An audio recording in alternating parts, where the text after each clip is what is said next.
Palestinian woodcarvers have been working at this family-run business in Bethlehem for almost 150 years.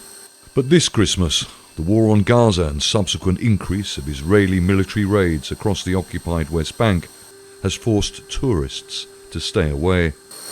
Hussein Hamash has been carving Christian figurines like this one for more than 3 decades. He depends on his job for his family of 6.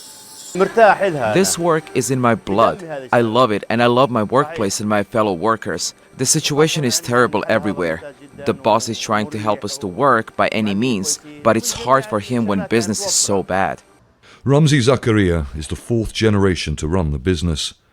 Pictures of his great-grandfather carving wood hang on the wall.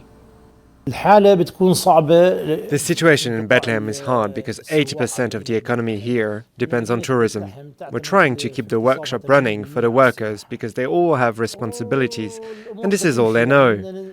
Tourists won't come here as long as the war goes on. It's terribly hard and sad. Normally at this time of the year, Bethlehem would be bustling with hundreds of thousands of tourists from around the world. But the war on Gaza is keeping them away. And Palestinian business owners here say they have seen nothing like this ever before. This is what tourists are afraid of. Israel has launched military raids across the occupied West Bank, including on Bethlehem, almost every night since the war on Gaza started.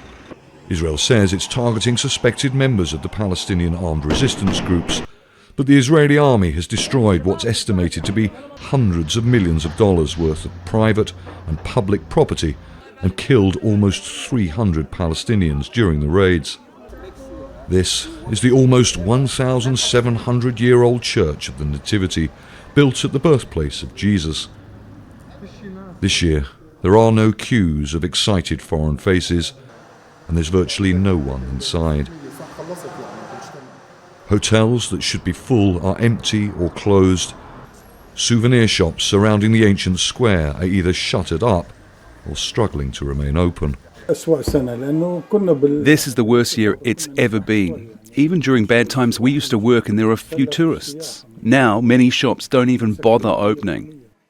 For Hussein, his fellow woodcarvers and thousands of other Palestinians who depend on the festive season for their livelihoods, there will be no Christmas this year. Stratford, Al Jazeera, Beit Lahm, the occupied West Bank. Make sure to subscribe to our channel to get the latest news from Al Jazeera.